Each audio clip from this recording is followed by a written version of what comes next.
We'll get started in about 30 seconds, everybody.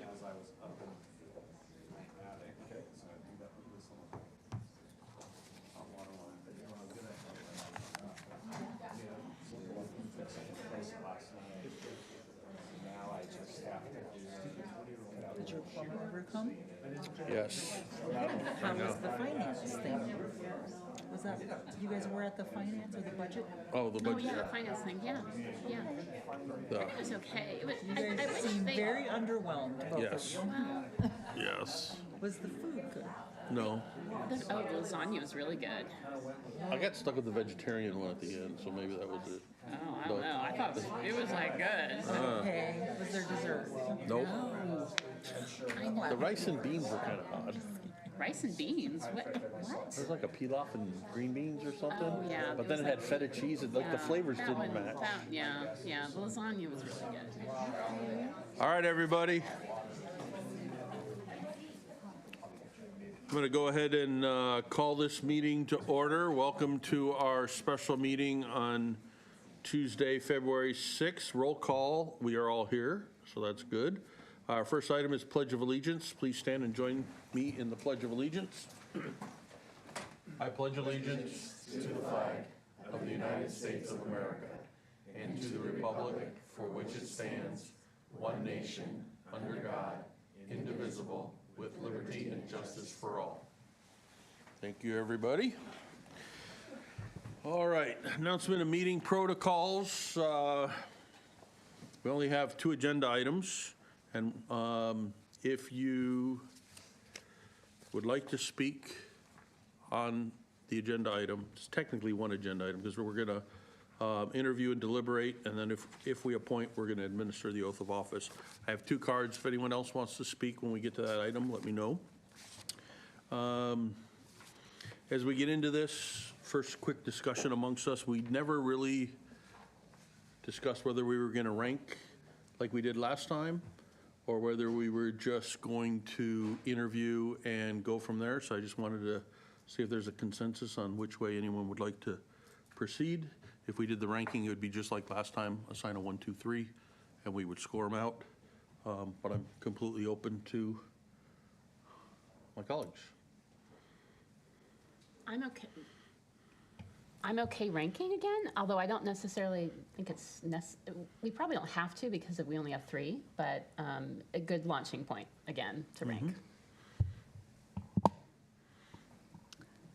How did it work for you guys last time? Was it helpful? And do you We think got it would? you, so there, we're well, there you go. There you go. Did it help narrow it down? Yes. I mean, and will that be helpful with just working with 3? I don't know if I'm not sure I don't think the magnitude will be as large, but I think the effect will be similar. I don't think there's any, the way we did it last time, we weren't obligated by the ranking. It was just a launching point. And in the particular case before, it was clear your rankings were above everyone else, so that made our decision very easy. But then when it got to the others, that ranking difference wasn't as significant. We have new questions today. There'll be new answers. We have an additional questioner. So we may have a clear, boom, and then a gap, or it could be exactly equal. But I think if nobody's opposed, we'll start with ranking. Okay. And then if it doesn't inform us, it doesn't inform us. If it does, it does. Go from there. Everyone good with that? Yeah. All right. So just remember the rank is 1, 2, or 3, with the lowest number being the highest. It's like playing golf. All right? All right. We're going to jump right into things. We have 2 people that would like to speak before we start this agenda item.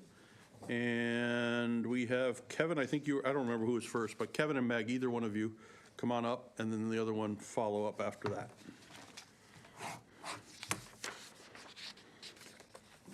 Thank you, sir. Thank you. Good evening. My name is Kevin Clea. I've got a freshman at Granite Bay High School and another 6th grader who's coming up behind him. I just wanted to say, these aren't the 3 candidates that I would have picked from the pool, but I understand that you all got elected and you get to pick people, and I respect the process. So I just wanted to say that at the outset. But given these 3, I sent the board some of my comments about what I think about the various three, and I'll say this line twice. I think you should pick a parent and not a political operative. And I think I've studied the candidates, what I can about them. I don't know any of them personally. I haven't talked to them, but I've mostly looked at their social media, and I'd say that some stand out as parents, boosted the football team and the baseball team at West Park. And if you look at their social media, you'll see that that's what they post about. And as a parent of a wrestler, and a football player, and a soccer player, that speaks to me. Like, I can find some common ground in that. And some of the candidates, if you look at their social media, it's all memes about Biden falling down the stairs. It's all running for political office. It's some memes that I don't think are very respectful or loving toward the neighbors of that individual, despite the fact that that individual said all the right things in the last interview about being someone who loves his neighbors, being someone who will listen to people and be respectful. But that social media is a red flag for me that, like, that candidate knows the right things to say in this setting, but I'm not sure that they're going to live it. And so I'm concerned that that person might be a political operative, and I think you should pick a parent, not a political operative. Thanks. Thank you. Meg?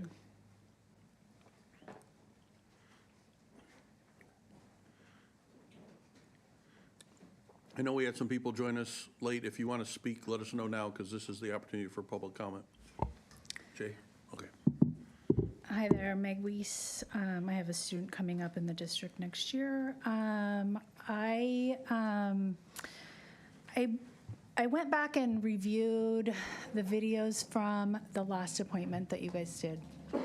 And at that time, Pete, you said we want a candidate who's connected to our school, who has relevant experience, and we want to know that they will represent our community in a strong way.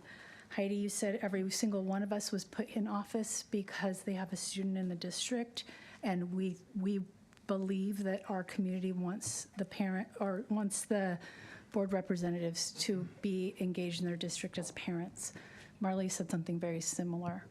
I'm puzzled by some of the choices that you made last time. Many of those qualifications aren't met.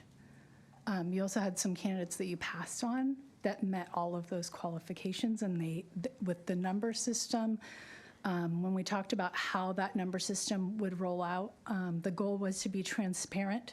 All we got was a number. We didn't get any of the insight into who you chose and why you chose them. It doesn't feel very transparent. It feels like there's some backroom deals kind of going on here. But quite honestly, one of your candidates is not qualified. Not at all. And one of your top candidates is not qualified by the terms that you guys set out at your last appointment.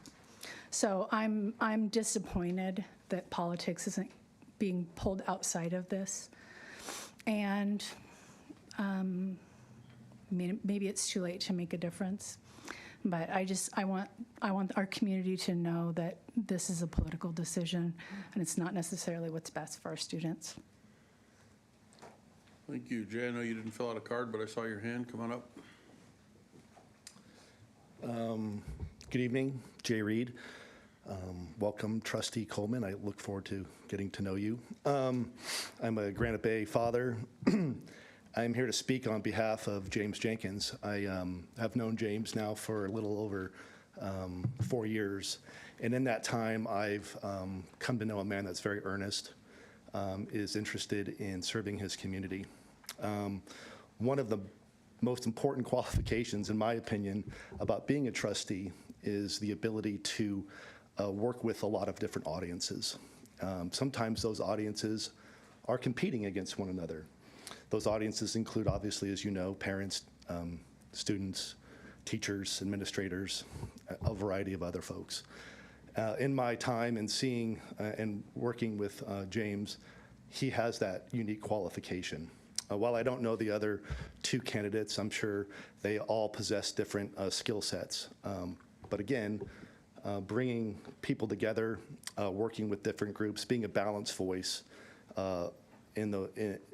and working with those audiences is extremely important, as you all know, in your current role. So thank you. Anyone else wish to speak on this item? Karen? Good evening. My name is Karen Combest, and I have two alumni students, a 2020 and a 2023, and they're staying dry in Southern California right now, despite classes being canceled because there's too much water. You know, I don't have any experience being on a school board, but I do have experience hiring in corporate America, as well as letting candidates, you know, go, or at least the interview process at length. And one of the things that is always very clear before you start that process is understanding what qualifications you're looking for in the candidates, right? And usually that a panel is in agreement on that. And I'm not sure that's super clear, at least not from participating as a member of the public. It's not like you all came to a certain agreement on what those qualifications were, or even ranked them, or understood what was priority over the other. That's from this perspective. What I would say is it's a short appointment in the big scheme of things, right? And I would want someone who is going to hit the ground running. For those of you who are new to being on a school board or a board at all, you know how long it took you, Trustee Hall, Trustee Franz, to ramp up. And I would hope that you would consider that in your decision making, as well as them understanding what they're getting into by having participated in actual board meetings in the past, and maybe having a kid in the system for the past several years, because it's been you know, quite volatile with lots of issues. And I would want a trustee to understand what they're getting into by having some exposure to that, as well as someone who understands the education system. I mean, who's going to ask the right questions? Who's going to be able to sit up there and contribute quickly and immediately, instead of having to learn that whole aspect of it. So with that, I think you know, I think you guys have a lot to consider, and I hope that you put what's best for families and students in this district above any political maneuverings or considerations or favors or whatever, because at the end of the day, this person really does need to contribute in a very quick appointment time frame. So thank you. Thank you. Okay, we're going to get right into our interview process. We're going to do that just like we did previously, with an opening statement, a round of questions, and a closing statement. While we have our candidates spaced 30 minutes apart, we did have 12 minutes here of non-interview business, so we'll be off schedule already, but that's okay. We're going to do 25 minutes, and we'll do 25 minutes for each. That'll put us right back on schedule for the total time that we had allotted. So what time is it? 5:15, so we'll add, I don't know, 5:14, so we'll add 25 minutes to that. I don't know if we're going to actually take that long, but James, step up. You have an opportunity for a opening statement. Wait, hang on. We had 20 minutes, not 30. Okay. I'm all messed up. It's all right. So we're going to go to 15 minutes. Thanks for giving me that look, Kim. So we're going to go 15 minutes. So anyway, so that's what we're doing. We got about 15 minutes-ish, and you get to start. Thank you. And congratulations to Tiffany for being on the board. It's an honor to be here, and looking forward to the process again. So the opening is right in Antelope.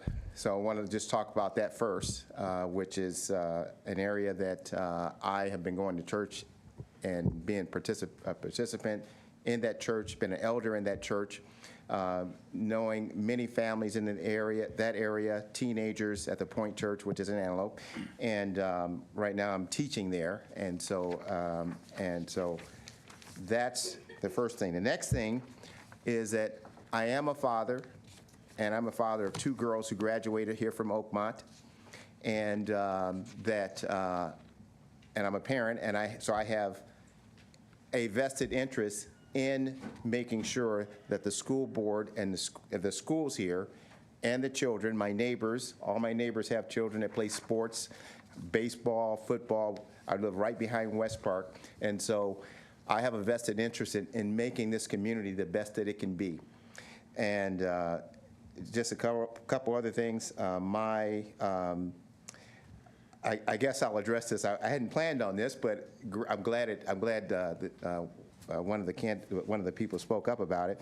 I have a very diverse life. I'm from Detroit originally.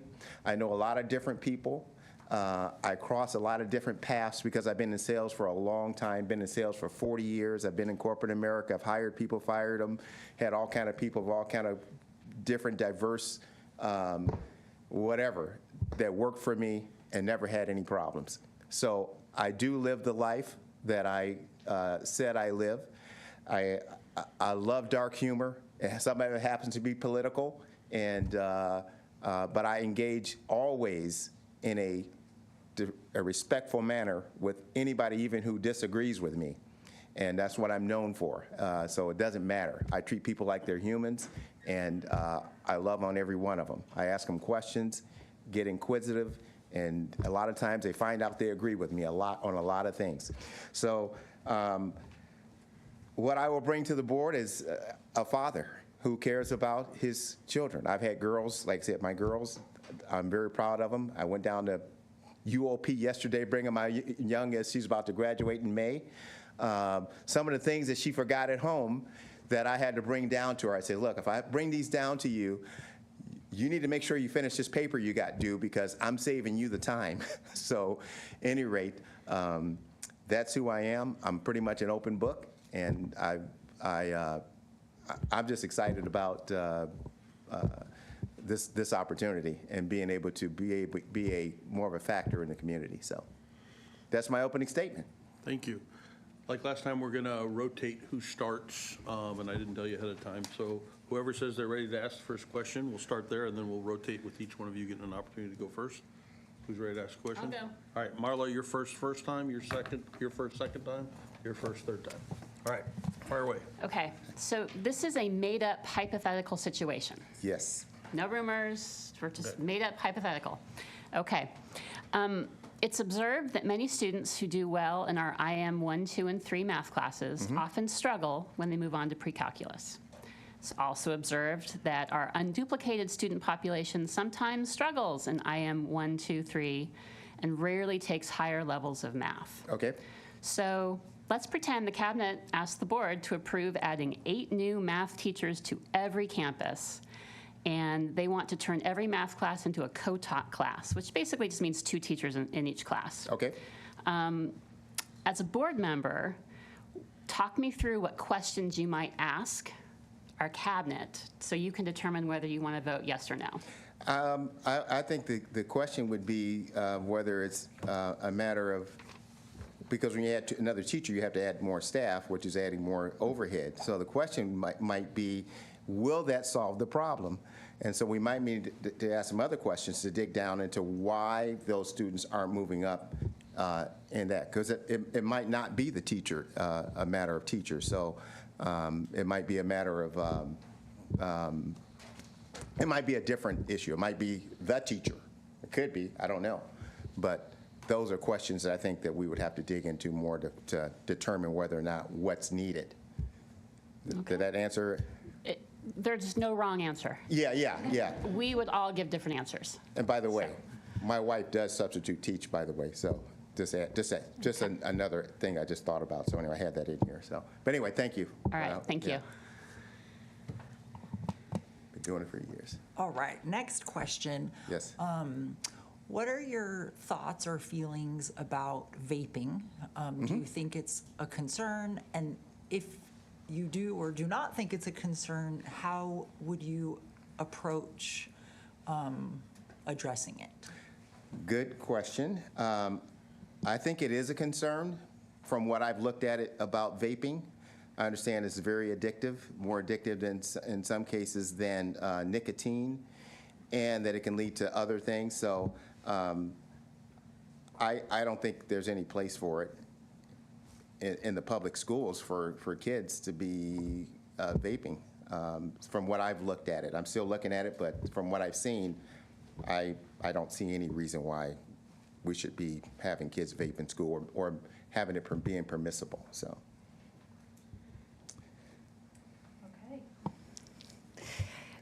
I had the great opportunity last week of being able to visit with all of the applicants out in the hallway, which I'm sorry you guys didn't get a chance to do that because I really enjoyed talking with all of you just in an informal way and getting to know you as community members. So I enjoyed getting to know you or I guess it was 2 weeks ago. It's a great pick of candidates, like you said, I Yeah. think you guys have put together. So.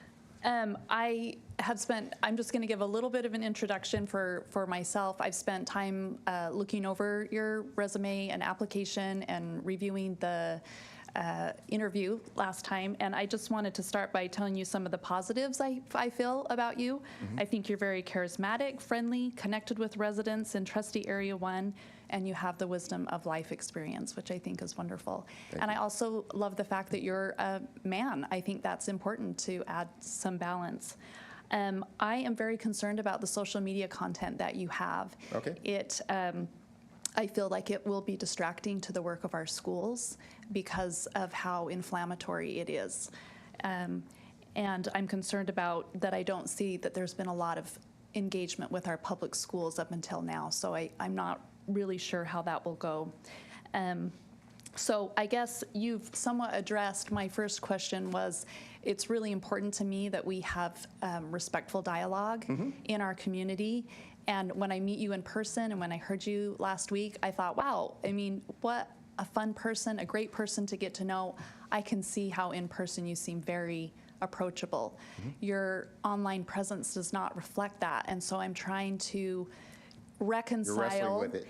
I am trying to reconcile that because that is what a lot of people see, and I feel that it could be a great distraction. So I guess my question is, how do we reconcile that? Thanks for asking. And so again, I have a lot of diverse people that I know.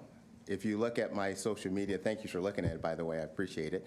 I don't understand what's inflammatory about it. I think it's a different point of view that's not heard maybe, and I go back and forth with friends, cousins, and we debate these things. And I think it's one of the things that's lost in our country is we don't talk to each other. We hear one side of a story, and we don't hear both sides of a story. So I bring another side of maybe to politics that maybe somebody hasn't heard. And then, if you ever look in the comments, I've always been respectful. I also put a Bible verse as the first thing every day. Sometimes, some kind of way that thing gets skipped over every day. I put up news stories every day. So those things, again, I go back and forth with cousins and friends and things like that. And sometimes I get challenged. I never use any profanity on my page. I don't use any. There's no bikini-clad women or anything like that. I'm a Christian man, so I live like a Christian man. But I have my political views, and again, I've never canceled anyone. I've been canceled by friends, and that's their prerogative. So I'm always gentle and living like a Christ-like in my engagement with people, always. So I don't know if that answers your question, but I'm pretty consistent, and I read history, I know history, I read about things, and I talk about them, and I think we're losing that in our country. We should be able to talk and disagree sometimes. Hey, look, I understand you're on the other side, I'm on this side. Thank you. Thank you. All right, I'm next. Yes, sir. I wanted to ask you what you know about, if anything, and any opinions you have about the wellness centers that are on each of our campuses. What's your perspective on them? Do you believe they're useful, not useful? Do you think there's things that need to be changed or not changed? I think they have their place, and I think they're there. I don't think they're going anywhere from what I'm reading. I like the fact that you guys have put in place some guidelines where parents are notified, because I think that's very important that parents are notified when one of the students go into one of the wellness centers or treated at one of the wellness centers. So I think that's very important, and I think that's a very good thing. So. Okay. So we have about 2 to 3 minutes, so we have time for fast question and answers, because those were all a little bit longer than we did last time. So it's back to you. I'm good. All right? I'm good. I'll ask one more question. Okay. Yes. I help us understand or restate what your interest is in the schools at this time. Or I didn't see a lot of engagement in the public schools, and I feel that it is important to have an understanding of the public school system. I don't personally feel like it's 100% necessary to have a child, because I think a lot of people can have a good understanding without having a child in the system. So what is it about right now that has made you want to become engaged? Great question. I have been engaged already. I spoke in front of this board last year. Again, my wife is, she's a school teacher. I mean, she's a substitute school teacher. And probably if you looked at many of my posts, I do have another page where I do put more things on as far as those types of things. But I have put up articles about different things that's been happening in the schools. I've been concerned about, again, this goes along with just caring about my community. We moved here for the schools. So number one, for my daughters, we moved here 11 years ago. And so I would say that seeing the more I started reading about the things that were happening that the public didn't know, like the books that are in the schools. I went to the Rockland, I watched the Rockland School Board meetings and the debates last year when they were looking at these books that children should not be looking at in schools. And that concerned me.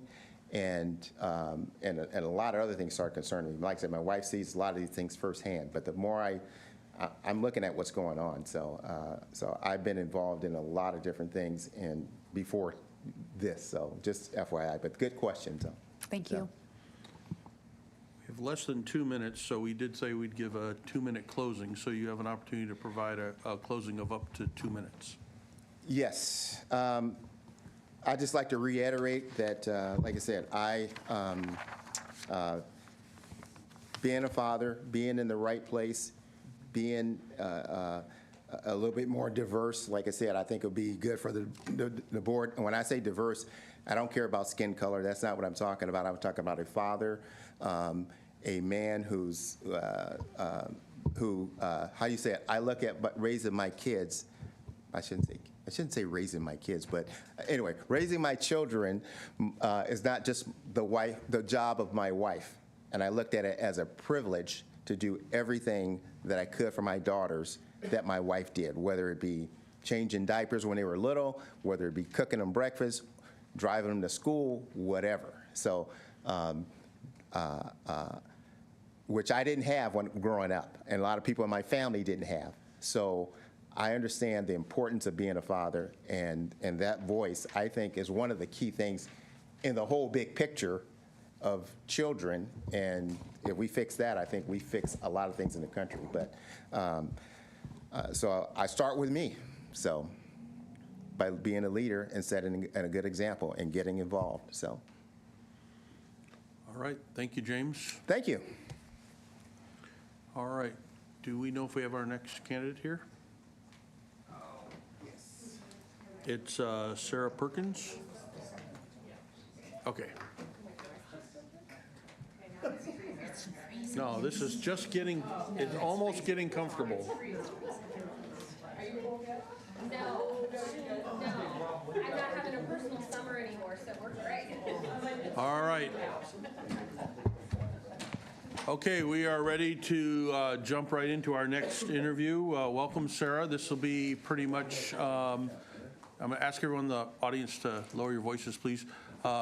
This will be just like last time. We'll have an opportunity for an opening statement. Okay. We'll then each have an opportunity to ask you one, perhaps two questions, depending on how long the answers are. Okay. And then about a 2-minute closing statement. Okay. So we'll go ahead and give you about 3 minutes or so to open up. All right, perfect. Well, hello, everybody. Thank you for having me back.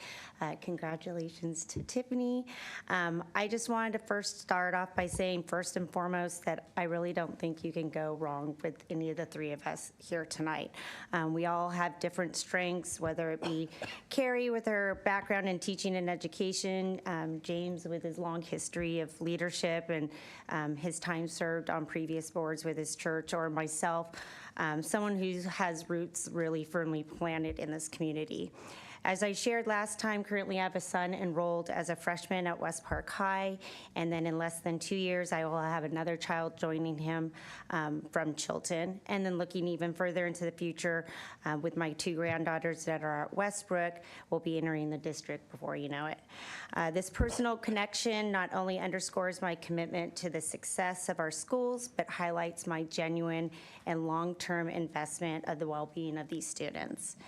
My role as parent, grandparent, and local employee has naturally woven me into the fabric of our community, whether it's through my children's involvement in school or sports, my granddaughters would cheer, my daughter-in-law who serves as the cheer coach for West Park High School and Junior Panthers, or my work with Blue Water Credit or involvement in various community events. I feel very deeply connected. This not only makes me a familiar face, but it positions me to be a voice of the community as someone who understands the concerns, hopes, dreams, and the families that we serve. I also bring a variety of life experiences, each contributing to a unique perspective I offer. As I mentioned last time, as a teen mom facing low-income challenges, I overcame adversity to ensure my child received the best education possible, all the way up to a college degree, which actually was the first on his dad's side of his family. Raising a biracial child has provided invaluable insight into diversity and inclusion. And then my husband, with immigrant parents from Mexico, was not even introduced to English until he entered into elementary school, but he was able to navigate language barriers, to flourish in the education system, earn himself a bachelor's degree, and then dedicate over 20 years as a bilingual juvenile probation officer. My personal education background in criminal justice, coupled with my experience working for a period of time at Sacramento Police Department, has really taught me the importance of not just the letter of the law, but the spirit of the law, which has equipped me to navigate complex issues that aren't always black and white. As a trade negotiator for the past 15 years, I have the ability to hear all sides, finding the common ground, and ensure objectivity and fairness, all while upholding the laws that best serve our children and families. So in essence, my journey, personal connections, and varied experiences have shaped me into a candidate that not only understands the intricate dynamics of our community, but possesses the skills to address forefront issues facing our district. So I thank you again for this opportunity, and I look forward to our discussion today. Thank you. We're going to start off with Heidi asking the first question. All right, thank you, Sarah. Yeah. So my question today is about vaping and whether you think vaping on the high school campuses is an issue, and yes or no, and what you would propose we do about it, or kind of how to approach it.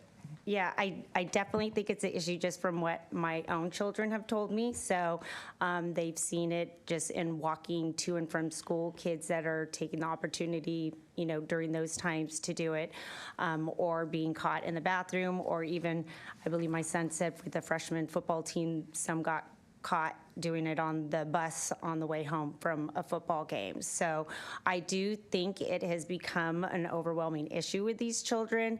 I don't know if it's somewhat kind of a replacement to, you know, marijuana, but I just don't think it has its place with our youth. I think we need to probably better educate them to, you know, the risks that go along. I think they see it's fun, they're flavored. You know, my household, none of us smoke or vape or do anything like that. We're pretty health conscious. Actually, one of my side things that I do is I'm a health coach for Optavia, so I really preach, you know, a healthy lifestyle. So that's just one thing that we've never, none of my kids have ever even really thought about. So Definitely an issue how we approach it. Again, I don't know if we just start with education, some strict rules and punishments if you are caught with it, just to show that there's, we have a strong stance and it's not appropriate.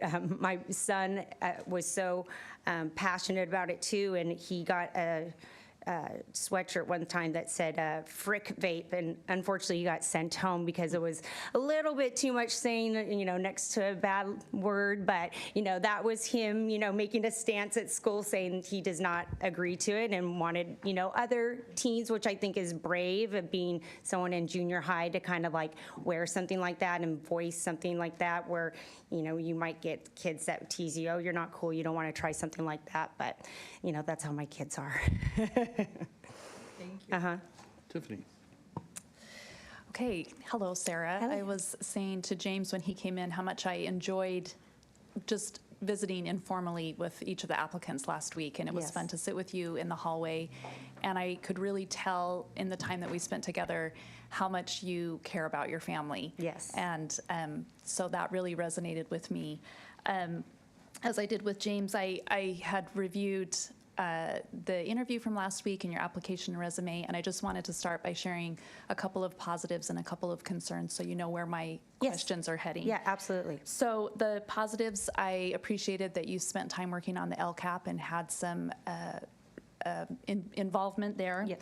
Again, your children and grandchildren, I think that you're really invested in their lives and interested in them, in what happens with them. I think you value your family. You're very well-spoken, and I thought you had a nice application overall. I'm concerned because I think I didn't see a lot of historical engagement with the schools. I loved the LCAP, but I wasn't sure if that was a new thing or if there had been other times that you've been involved with the schools. You're somewhat new to the area, although I think you may have lived here before and come back. And you are very active on social media, and so I'm wondering if some of your social media content might become a distraction rather than a help. So those are some of my concerns. Okay. So as I get any time, if I stop talking, you'll just know a little bit of background where I'm coming from. Okay, absolutely. So first, I just wanted to ask you about engagement with the schools. I know you were involved with LCAP. I'm interested in hearing what you learned in that process, and then what other engagement you've had with the schools. Yeah, the LCAP experience has definitely been something eye-opening, just to be able to be part of a process, to see kind of where the funding come from, how you decide where it goes, just being able to work with people from the different high schools has been, just a great experience. Like you said, I haven't been able to be a part of any kind of board or very active in the district. Part of that, well, with my son, my oldest son growing up, I talked about, I was 18 years old when I had him. I probably worked more than I got to see him, had to have people drive him to school, pick him up, so it didn't really leave a lot of time left over. So I always was super sad that I couldn't become more involved, because my parents, for me growing up, my mom was always one that served on like the PTA, and I always admired that kind of involvement. And then we did live up here in Roseville for about a period of 9 years until my oldest son was in 6th grade. We left, for a period of time, and then, just moved back in 2020. Again, it was kind of a strange time to be able to get involved, first moving up in COVID. I had a network of people here, but not necessarily in the schools. So as my kids were navigating, learning, getting to know people, I kind of maybe was a little bit shy to at first get involved, because I just wasn't familiar with the schools. I was just grateful to actually just be part of the school district that I had heard so much about.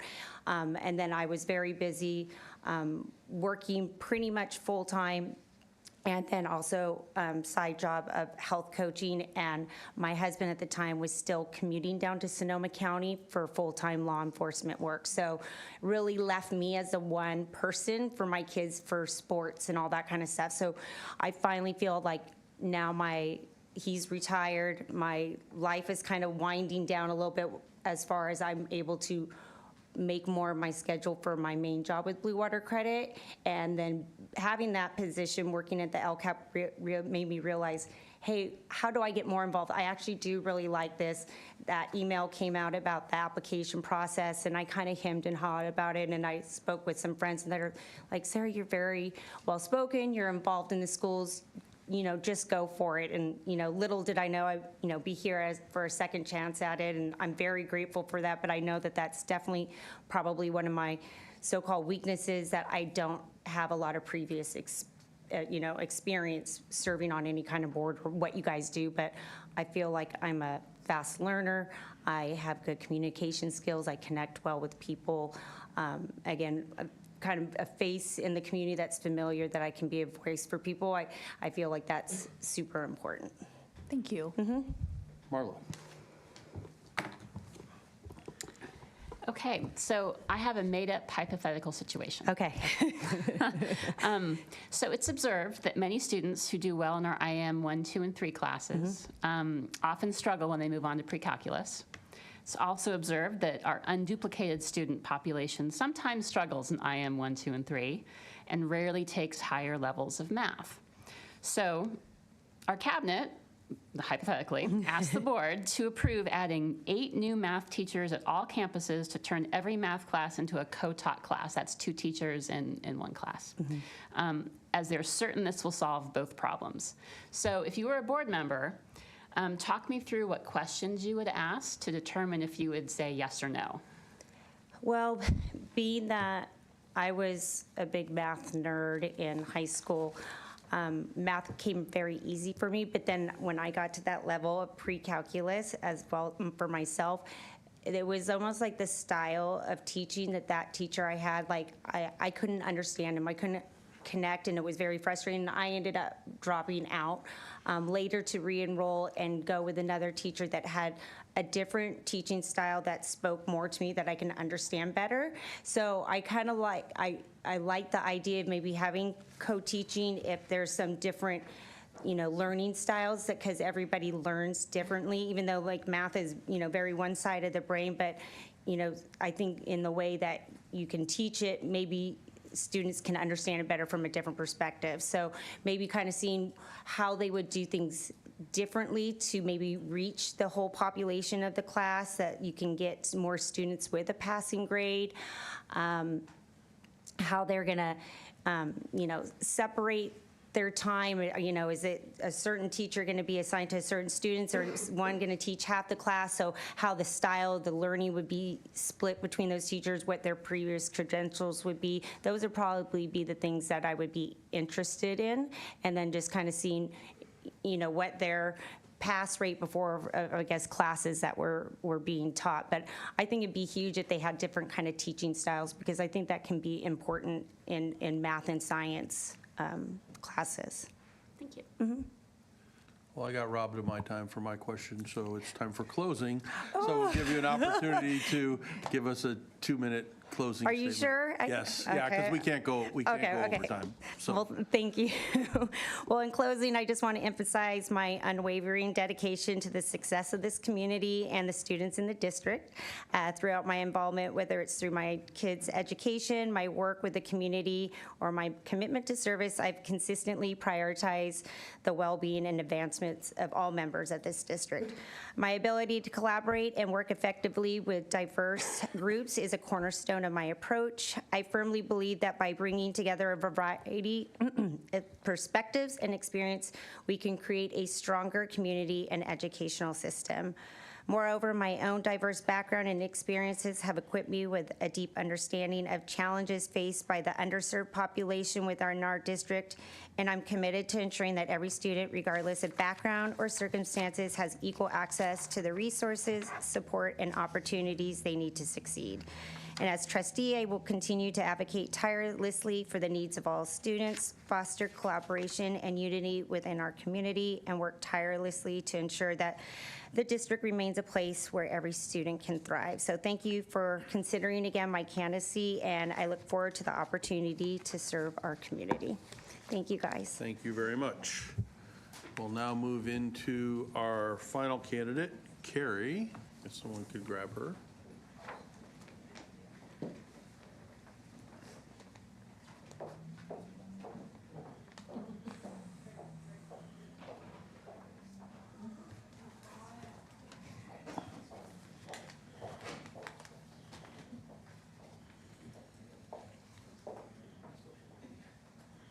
Welcome.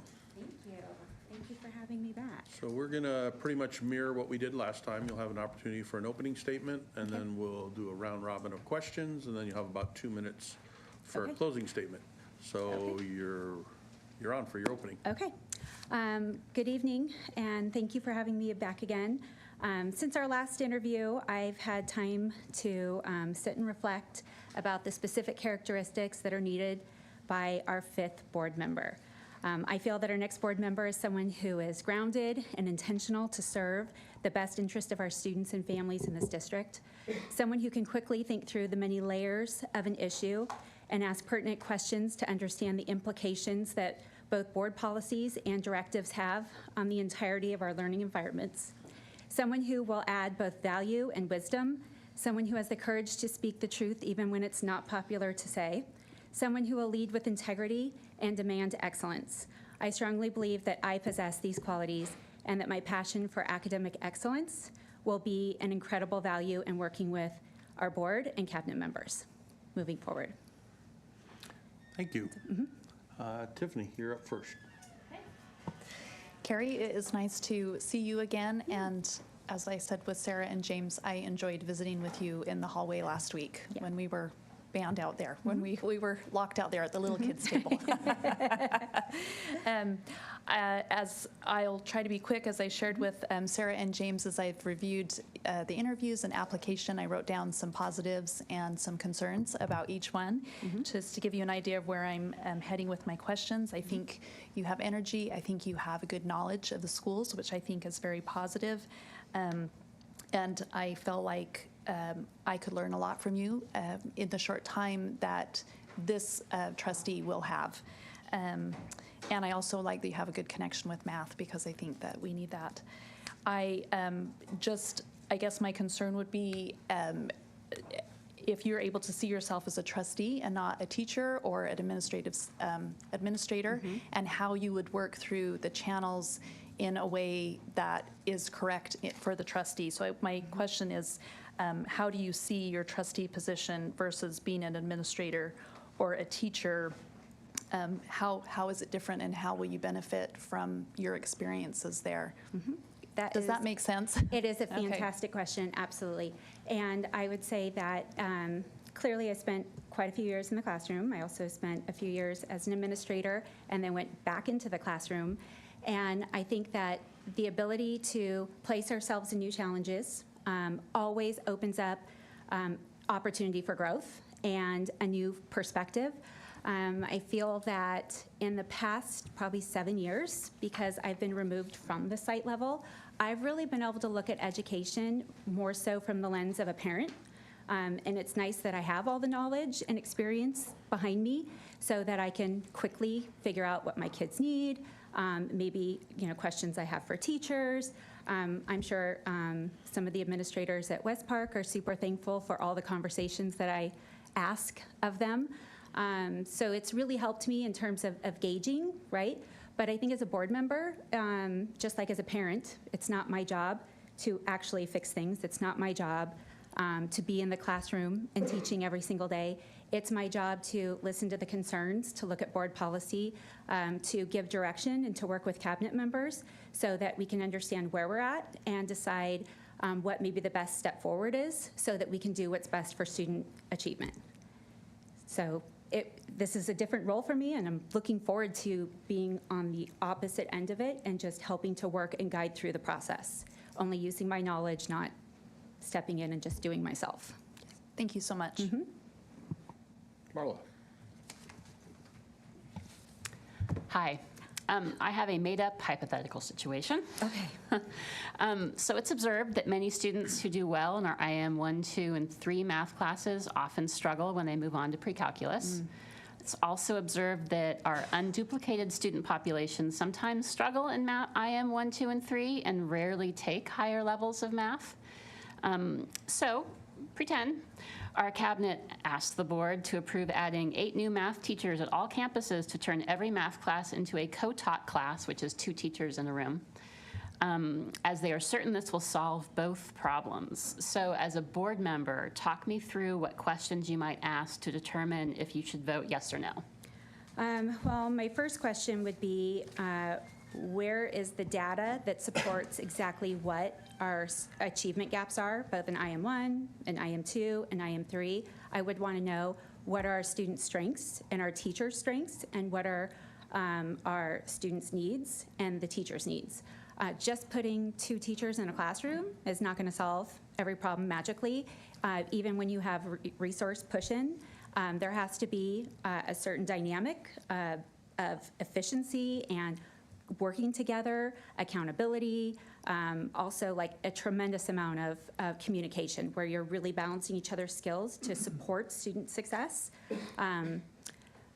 I would definitely have a lot of questions in terms of how many students are in a classroom, what is it costing, and what's the benefit, and especially looking at the student data, is it really just that we need 2 teachers, or is it that we need to be looking at data in order to fill gaps, or maybe splitting up classes? You know, back in the day, we had Algebra A and Algebra B for our students who really struggled and weren't quite ready for Algebra 1.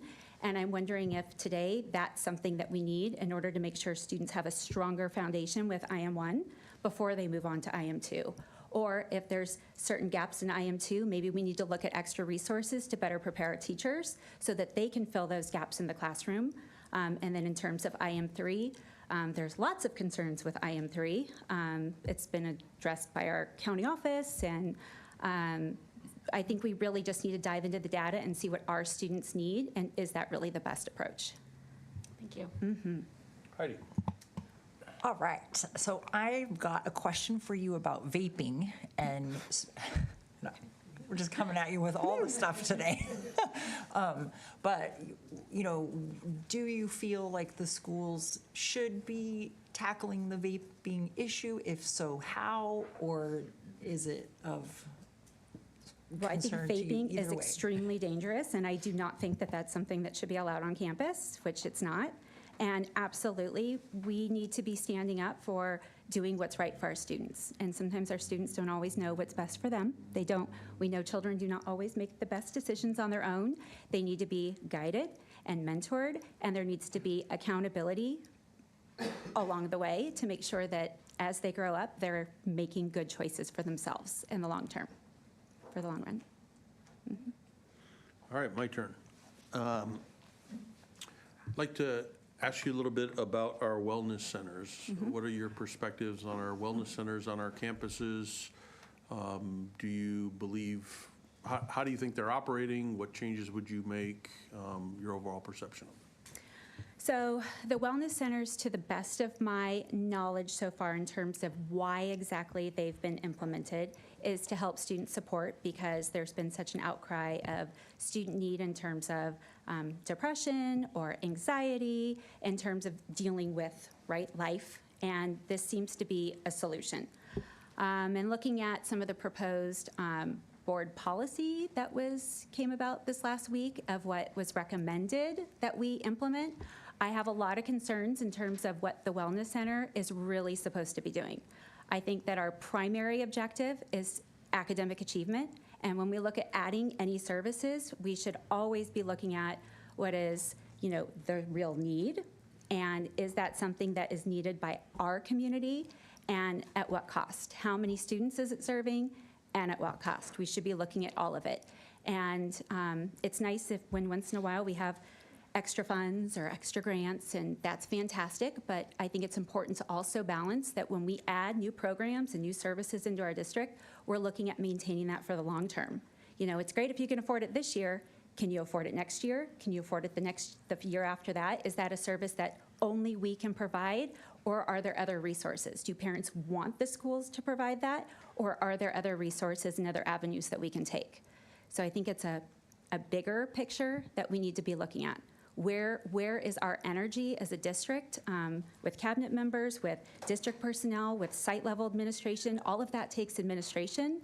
It all takes funding, and there are legal implications. We're taking on those responsibilities. So if teaching students every day in a classroom is our primary focus, how much energy are we going to spend on all these extras that may not really be needed? Okay. As we move into second questions, I'm going to jump in and do the second question. In looking through your resume, you've been to a lot of different schools, most of them for only one academic year. Can you tell us kind of why? Well, that was early in my career and then kind of later. So early, I started teaching with no credential. There was a need, and I got in on an emergency permit, and I ended up at a school that was amazing. I've never worked with, and I say this very honestly, I've never worked with a group of teachers who care so much about instructional excellence. It was a project-oriented, performing arts-based, multi-age school, and these kids were so self-directed. It was truly inspirational. But I didn't have a credential. I was also driving almost an hour to get to work every day, and I decided that just for the best of being a teacher, I wanted to become a teacher, and so I decided to go back into the credential program at that point and get a credential and then move forward. Then I was in my next main job for a year and a half, I think it was, from student teaching and then teaching. And I wanted to get closer to home because, again, I was still driving. And I was also offered a job to become a department chair, a math department chair. And I thought that was a really great opportunity. So I got closer to home, and it was a step up. So I took that on. And then while I was there, I loved being a department chair. I got my admin credential. I moved to the next district as an administrator, and was there for 3 years, and actually stayed there for quite a few years as an administrator and then again as a teacher. When we moved to Roseville, I was basically at the point where I was part-time, and maintaining part-time positions, especially when you're not tenured in a district, is not something that's easy to do, because usually part-time positions come from fluctuating attendance, and so, or student population. So, I took what I could for part-time, and I work at Sac State the rest of the time. Okay. We have time for one more short question and short answer. Anybody? Tiffany, I think you had alluded to having a second I've question. got all kinds of questions. Let's see. We've kind of talked about this, but I'll just go forward so we don't lose time. If appointed, you won't have the option to run in November. That seat is, the place where you live is not up for election this November. Correct. So you will have just 9 months. So in what ways do you think you can jump in? And how will your experience help you jump in? And what do you think you can make the most impact in those months? Well, the area I would love to make the most impact in is definitely helping to step up academic excellence. I would really like to progress conversations of how we are holding students accountable, data-driven instruction, what are we doing to support kids. Another area that I really would like to help steer conversations to is in terms of equity. Equity is a big buzzword right now, but I don't believe in equity for just one student population or another, and I don't think that in terms of the services we're providing for equity, for the sake of equity, should be because it is reactionary. I think it should be on the forefront. If we're looking for equity and we're making sure that all of our students are successful, I think we need to take a little bit more personalized approach to seeing what our students' needs are at the beginning of each year and making sure they're properly placed and we have the proper support systems in place so that the students are successful all year, not just reacting when kids aren't successful. All right, that leaves you 2 minutes for a closing statement. Basically, I just thank you. Thank you for your amazing questions, and thank you for the opportunity. And I look forward to seeing you vote me in as your next board member. Thank you. So before we do our scoring, I just want to address a couple comments from the public. They had asked why we hadn't set qualifications, and that is because it's not up to this board to set the qualifications. The qualifications are set in state law. And so the qualifications to sit on a board are being 18 years old and registered to vote in the area. So and you have to be registered to vote in the district for an at-large seat or in the trustee area if you're in a trustee area seat. And this board, we can talk about attributes we'd like, but we don't get to add additional qualifications. So that's really structured in state law. And as you know, that comes from the foundations of our governance. We have boards of lay people that oversee experts It's the prudent person standard that sits in a governing capacity to make decisions. And while there's a lot of comment about having to be a parent, that's nowhere in anything to do with qualifications. I know I've seen other boards ask time and time again, how many board meetings have you been to? I'll say prior to getting sworn in, when I got sworn in, I had been to 2 board meetings in my life, and they were the 2 my wife were sworn in at her board meetings. I'd never been at a school board meeting, and it's not a requirement to do so. So for those who were asking why we didn't have requirements, that's why. It's because the way the law is set up and the way the position is, it is, there's not a lot of prerequisites to it. We can choose to consider any attributes we want as we rank and score and vote people in, but we don't get to change qualifications. So what we're gonna do now is we are gonna take just a couple of minutes. Each board member is going to provide a ranking of the candidates that each candidate can receive. Either a 1, 2, or a 3. With 1, it's like golf, the lower the number, the better the score. They're gonna hand them to me. I'm gonna read those into the record. So make sure you put your name, oh, never mind. Your name is on the sheet. Just put your score in, and then when you're done, hand it to me. And then for the people in attendance, we're not on an official break, so keep it nice and quiet, but we'll be back with you in a second.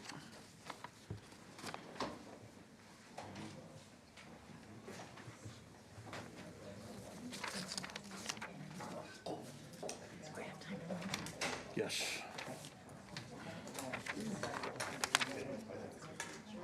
I guess we are going to take an official break so folks can use the restroom. So we'll come back at about 5 minutes after 6.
I'm old, I can't go that quick. We'll give you 2 minutes. I know. Set the timer for 3 minutes. I meant walking over there, it didn't come out what I meant to say. Probably extend the meeting a few minutes if you want to. I'm not that old that I can't wait, so. I am the oldest one on the board. Are you sure? I'm guaranteed. I think the only person, are you like 2 days older or 2 days younger? We're real close. Huh? Oh, he thinks he's young. You are, yeah, so he's younger. And you're older than me? No. I thought He's been I'm in messing the with you. district the longest. And he's 2 years younger than we are. Oh, I was gonna say, I never would have guessed. He's my favorite person to make fun of, so don't worry about it. All right, it's 6:05.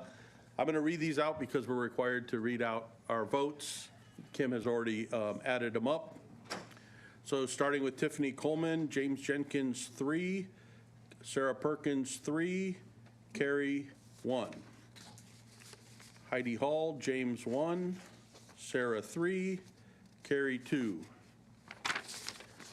Me, James, 1, Sarah, 2, Carrie, 2. Marla, James, 2, Sarah, 2, Carrie, 1. So you want to give me the totals? James, 7, Sarah, 10, Carrie, 6. All right. So we have our rankings. Do we have discussion? Or a motion, if someone wants to make a motion?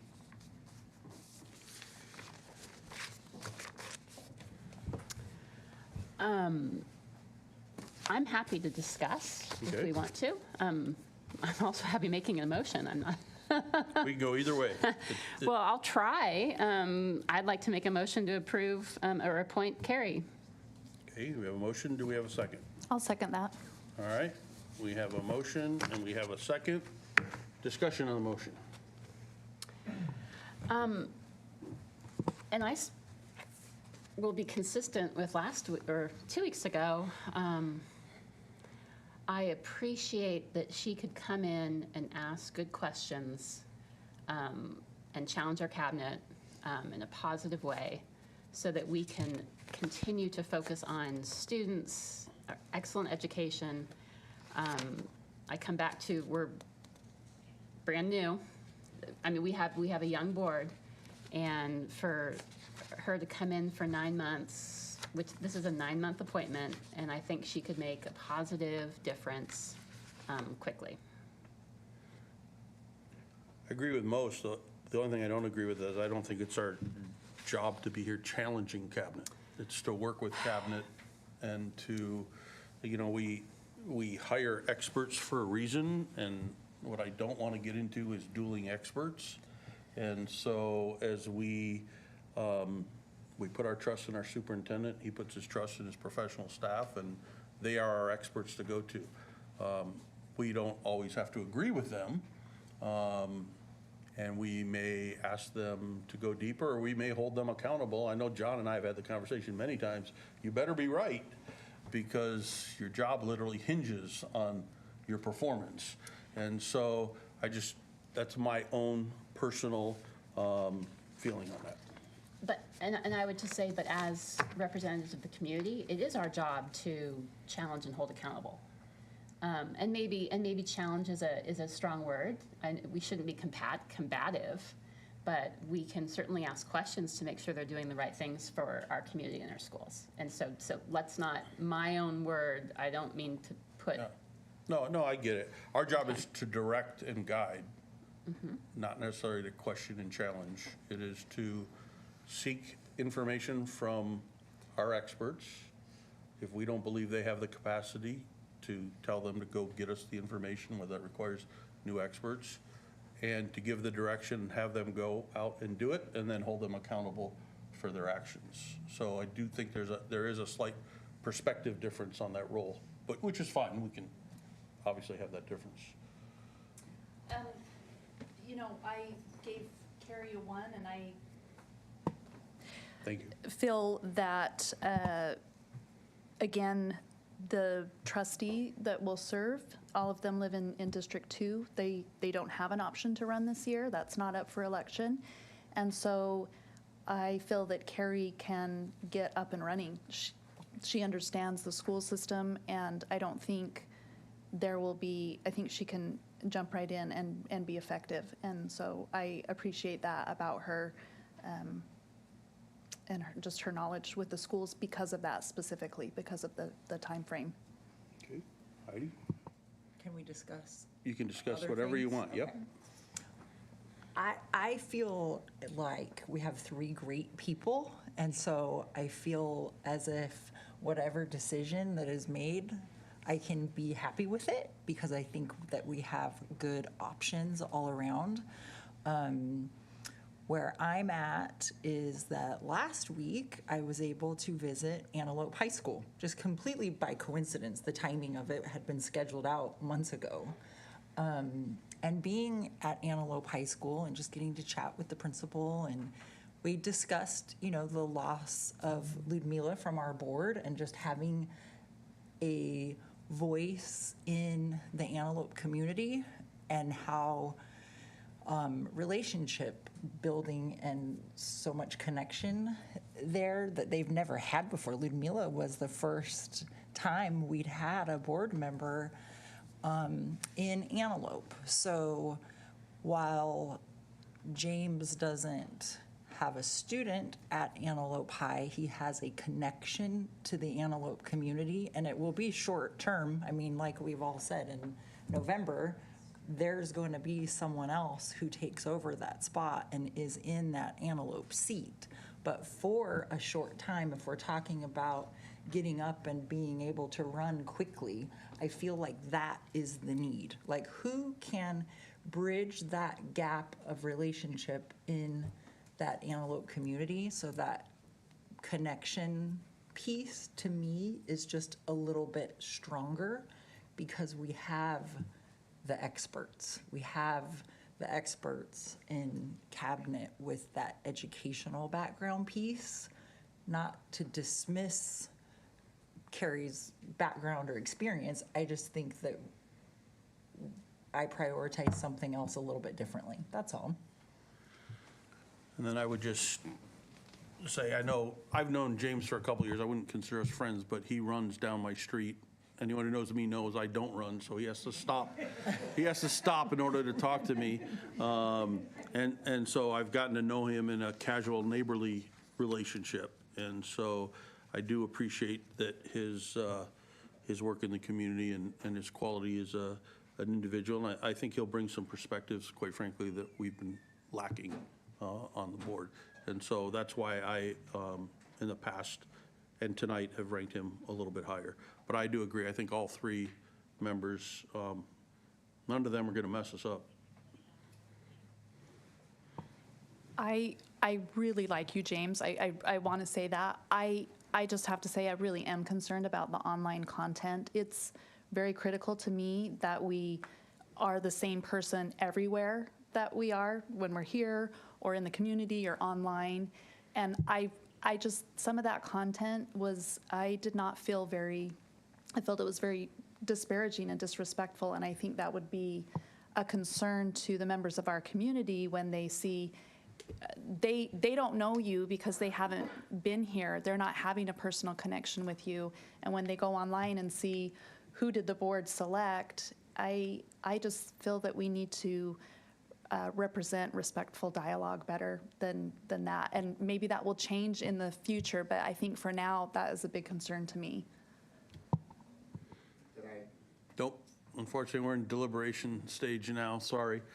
Any last comments before I guess I would take just say too, I'm concerned that that will distract, that our district, as we're trying to get somebody up and running, that there will be a distraction from the community focused on that and taking away the resources for our cabinet and us to focus on the business of the schools.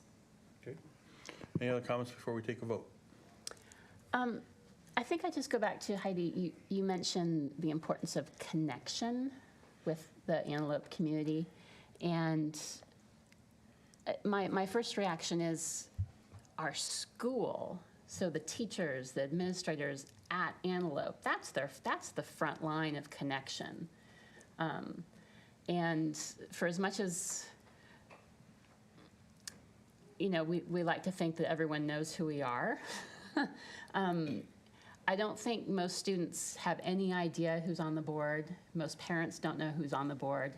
I know my kids' friends don't realize, who I am, and they just don't talk about it. So I value, I don't dismiss having representation, but I think the value of what our administrators and teachers do on campus bridges that connection far more than a board member. And that's hard for me to place that as a higher priority than trying to make sure our schools are functioning at the best they can for our kids. So The only thing I would say to that is I see the connection being in the reverse, actually. So, when I see Heidi, she's always talking about Roseville. When I see you, you're always talking about Granite Bay. I'm usually talking about West Park or Oakmont, because I kind of straddle both with where I live and what I do in my community with everybody I know and live around. All their kids go to West Park, but my kid chose to stay at Oakmont, so I have that connection there. So it is a natural tendency, and that's the connection I see for the community, is not as much out there, it's bringing their community to the decision-making and the talking. So just a different perspective to look at. But we all visit all the schools. Right. So it's not that, goodness, I think I've probably visited Roseville High School more in the last almost 2 years than I have any other school. And I care about their issues too. So I think. I don't think that translates into how we talk when we're here, though. No offense, I'm gonna pick on her. Yeah. I've never seen her talk about Oakmont High, and, but she talks a lot about Roseville, the one that she's connected to. So, but that's neither here nor there now, but it's just, I think that perspective, for me, it's a reverse perspective on the connection. So I think we're just gonna go ahead and take a vote, and we're gonna start, and I'm gonna ask you each. And so the motion is to appoint Carrie. Yes. No. Yes. No, I'm going to do that just so we can have more discussion. So, this is an opportunity for you to discuss and make an alternate motion, or we can have that same motion again. I will make an alternate motion to appoint James. Okay, for purposes of discussion, I'll second that. Now we can have discussion. Again, anything you'd like to add to that discussion?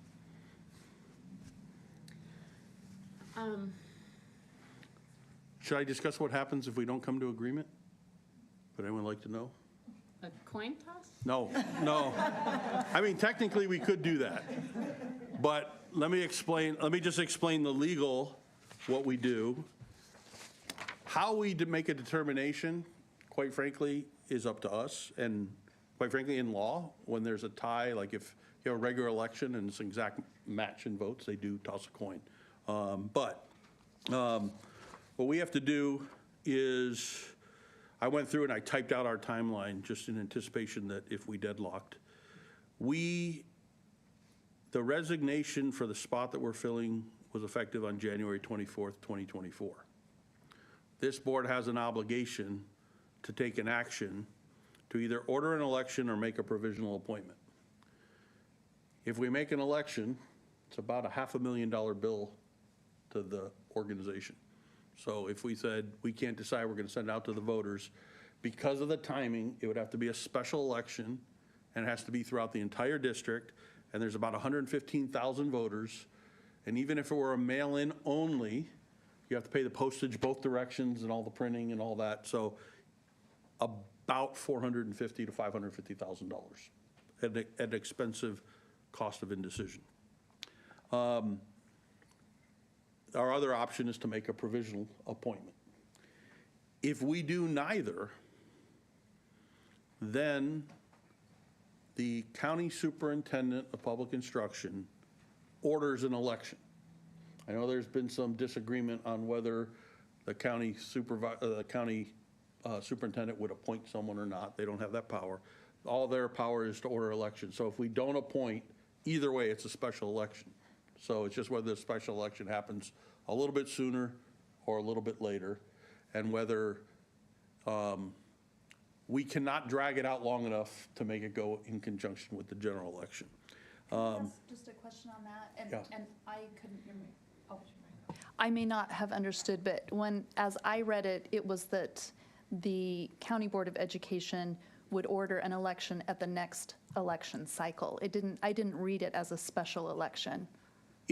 Well, you have to read the number of days. So there's a section, what you read was probably just in the education code, but there's an election code section that goes with it. But essentially, they can order it, and depending how close it is, and there's criteria of within so many days, within so many days, within so many days, where they go. It's not just simply a consolidation with the election. And I called and asked the registrar of voters this actually before our last meeting to make sure, and he basically said whether we call or it gets called, it's going to be a special election. So now, if we make a provisional appointment and anybody disagrees with it, because we obviously have some disagreement, and I guarantee you if we pick one, there's going to be people that disagree on either direction. If we made an appointment today and members of the public disagree, they have 30 days to challenge our decision.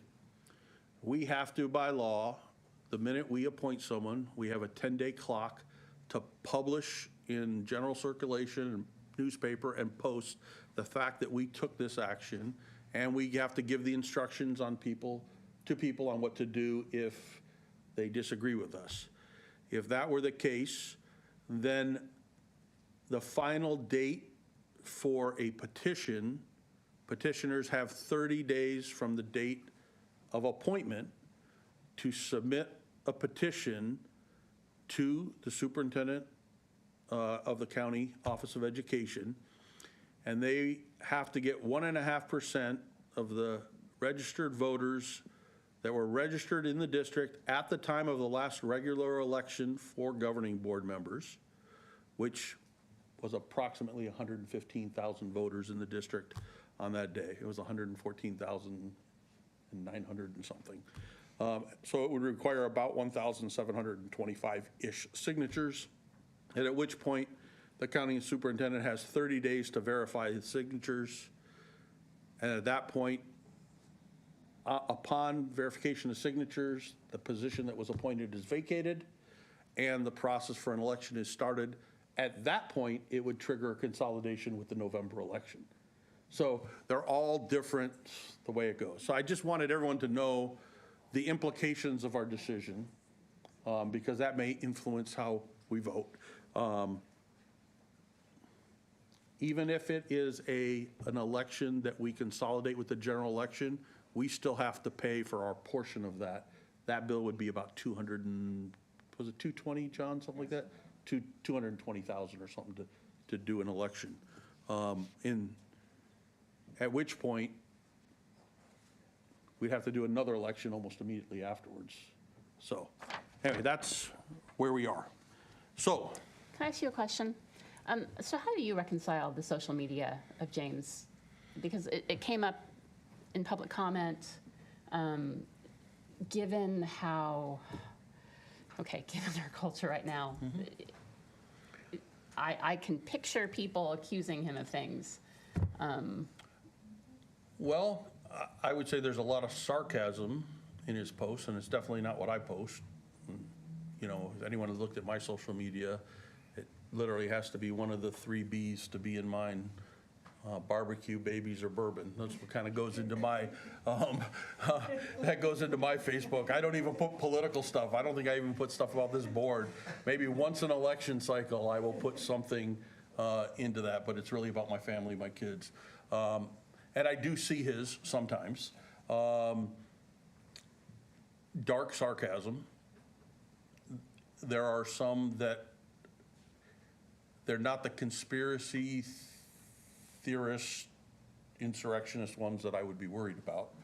It's dark political sarcasm, humor. That's the way I see them.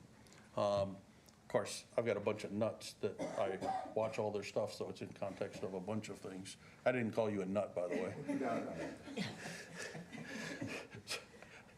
I don't always think before I say, but anyway, you look like you had something. Yeah, no, I think that's a really good question. And I think the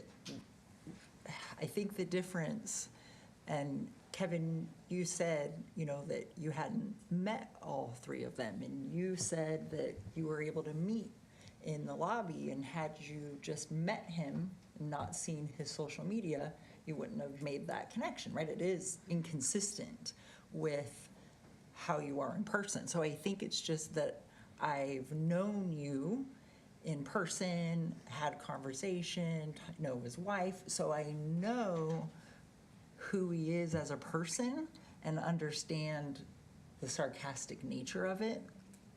But I also agree that it would be a distraction and that it would need to be, made private if it's not. I don't know if it is or isn't, but, it would need to be metered. I also think that we all have individual viewpoints that we would not bring to a board. For instance, I am a competitive bodybuilder. Do I talk about that other than right this minute, right? I don't. By the way, I'm not. I would not, would I try to implement that in the schools or think everybody needs to go on a certain diet, or, you know what I mean? Like, we can have viewpoints, thoughts, opinions, perspectives, express them personally, but not have that affect how we would operate as a board member. Does that make sense? So I get that it would be a distraction. I think it would need to be a private page if it's not already. I don't know if it is or isn't. So I think that's the difference for me, is because I do know his character and integrity as a person, and so I just have that background. So I understand the conflict, though, for both of you that don't know him. I do. So I'm going to call for the vote, and we're just going to go right, Oh, I'll say something before we do. Okay, Yeah. go ahead. I would say, I think the difference for me, it's not the, necessarily the subject matter, but it's the way that it reflects respectful dialogue. And it is public. It is a public page. I was able to get right on it. And so everybody in our community, which is most of the people that we are over, will not get to know James personally. They will look and find out who is he in the way that they can find out. And I just feel that for me, I need to make sure that I'm always supporting respectful conversation. And I really feel that we'll be taking a lot of questions and concerns from the community that will be distracting us from the business of the schools for the next 9 months. I think we've got to focus on the business of the schools and avoid distractions from that. So I'm going to call for the vote. No. No? We're talking about James now, so no? Right, yes. Yes? No. Okay, so now that we got that out of the way, obviously we're divided, but I'll tell you, I'm not interested in taking this board down the path of spending $500,000 for an election. I'm just not willing to do that. We have too many other priorities for our funding, and I know this will not hurt James's feelings, but I'm going to go ahead and make a motion to appoint Carrie, because I think we have to do this board has to operate. And for this board to operate, we have to have a full panel of board members. And I don't think we would not operate with any of the three of them there. But I think we have to move forward. And so I will make that motion if someone would like to second it. I'll second. We have a motion and a second. Would anyone like to discuss this motion? I think that's a great idea. Like I said earlier, I think they're all great. And so I agree. We should not have a special election. I can be happy for sure with the decision. All right. On this motion, Yes. yes. Yes. Yes. Congratulations. Where are you? She's back there. Oh, there you are. All right. Don't sit down. We're going to move into our last item, which is swearing you in. So if you come up to the podium, Mr. Becker's going to swear you in.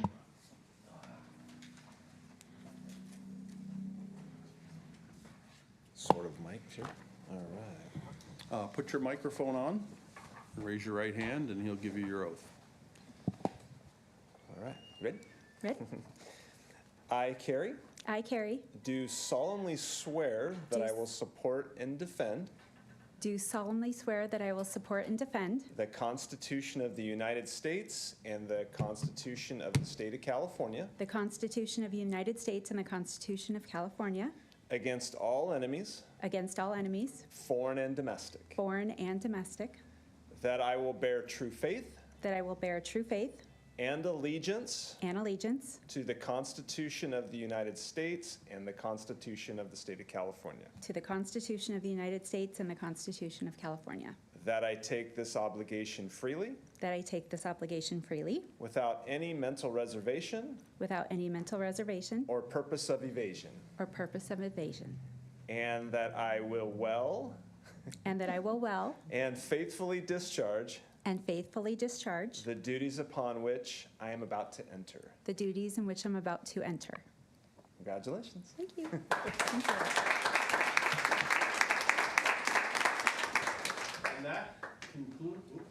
And that concludes our meeting. Thank you to everyone for coming. Thanks for all your opinions. Welcome, Carrie. Thank you both for participating in 2 interview processes. Thank you, guys. Thank you.